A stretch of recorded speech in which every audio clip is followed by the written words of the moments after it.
ગત વખતે ક્રાઇમ સ્ટોરીઝમાં આપણે જોયું હતું સુરત શહેરમાં એમડી સપ્લાયની ચેન, જેમાં સુરત ક્રાઇમ બ્રાન્ચ પોલીસ સહિત વિવિધ ટીમોએ મુંબઈની રાબિયા શફીક સાથે અન્ય 5 જગ્યાએ અલગ અલગ રેડ કરી અનેક આરોપીઓને ઝડપી પાડ્યા હતા.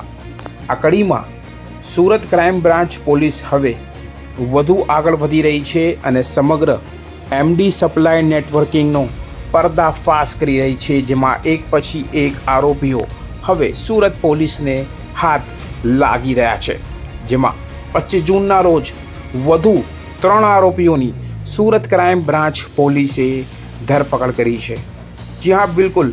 ગત 23 અને 24 જૂનના રોજ સુરત શહેર ક્રાઇમ બ્રાન્ચ દ્વારા બાતમી હકીકતના આધારે કુલ 7 આરોપીઓ, જેમાં રાબિયા અબ્દુલ રઝાક શેખ મુંબઈવાળી, શફીક બાબુ પઠાણ મુંબઈવાળો, સરફરાજ ઉર્ફે સલમાન ઉર્ફે ઘડિયાલી યાકુબભાઈ પટેલ, ફૈસલ અલ્લાહ રખા કચરા, આ સિવાય યાસીન બાબુલ મુલ્લા, અશફાક મોહમ્મદ યુનુસ, સૈયદ આસિફ ઉર્ફે બાપુ, હૈદર કાલુ સૈયદ સહિતના લોકોની ધરપકડ કરી કુલ મુદ્દામાલ સહિત 37 લાખ રૂપિયાનો મુદ્દામાલ કબજે કર્યો હતો, જેમાં 35 લાખથી વધુનું એમડી ડ્રગ્સ હતું.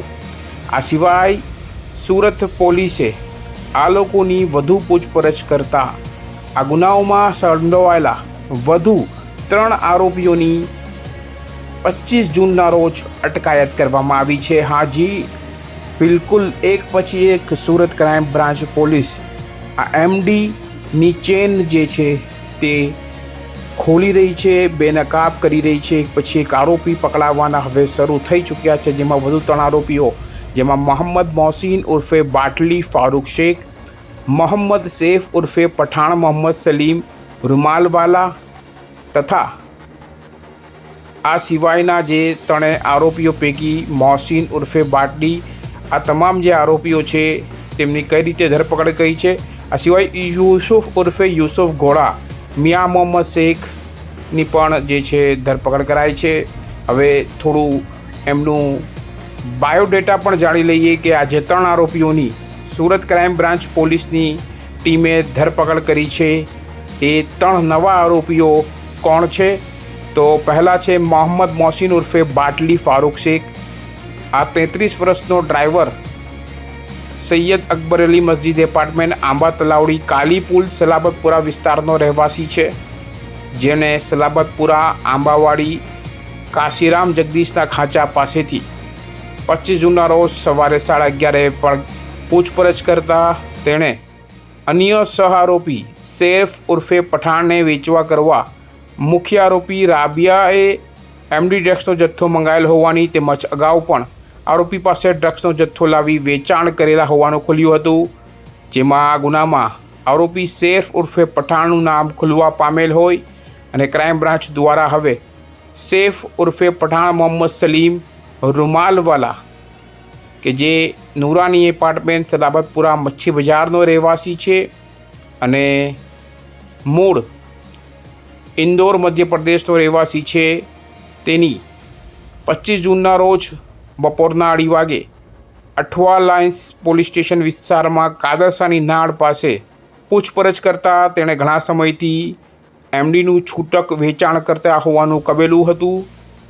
એમડીનું છૂટક વેચાણ કરતું હોવાનું કબૂલ્યું હતું અને એમાં આરોપી મોહસિન ઉર્ફે બાટલી પાસેથી તે એમડી લેતો હતો, જે ગઈકાલે 23 જૂનના રોજ પણ તેણે માલ મંગાવેલો હતો.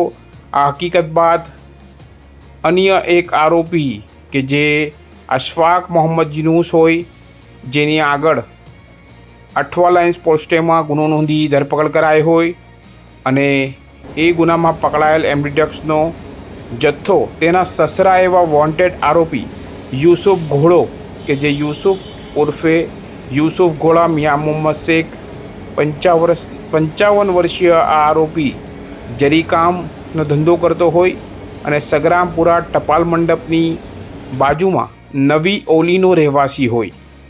તેની પણ 3:30 વાગે ચોક બજાર ગાંધીબાગ પાછળના ડક્કાઓરના ફ્લડ ગેટ પાસે તેને ઝડપી પાડવામાં આવેલો અને તેણે સૈફ ઉર્ફે પઠાણ મોહમ્મદ સલીમ રૂમાલવાલા પાસેથી એમડી મંગાવ્યું હતું.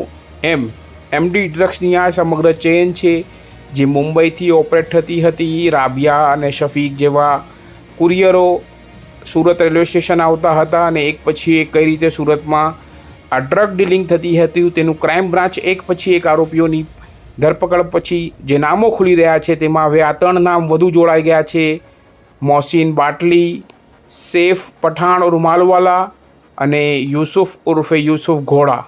આ 3 નવા આરોપીઓની સુરત ક્રાઇમ બ્રાન્ચે ધરપકડ કરી છે અને ચર્ચાએ એવું રહ્યું છે કે આ બાદ પણ અન્ય આરોપીઓ પણ જે આમ તેમ ભટકી રહ્યા છે, ફરી રહ્યા છે, તેના પર પણ ચોક્કસપણે જો ક્રાઇમ બ્રાન્ચના તેઓ શરણે થઈ જાય તેમજ તેમની ભલાઈ માનવામાં આવે છે. કારણ કે પોલીસથી ગમે તેટલો સાતીર આરોપી ભાગે એકના એક દિવસ તે પોલીસના હાથે લાગી જાય છે. કેમેરામેન સાબિર અલી સૈયદ સાથે કાદિર શેખ, કર્તવ્ય ગુજરાત ન્યૂઝ, સુરત.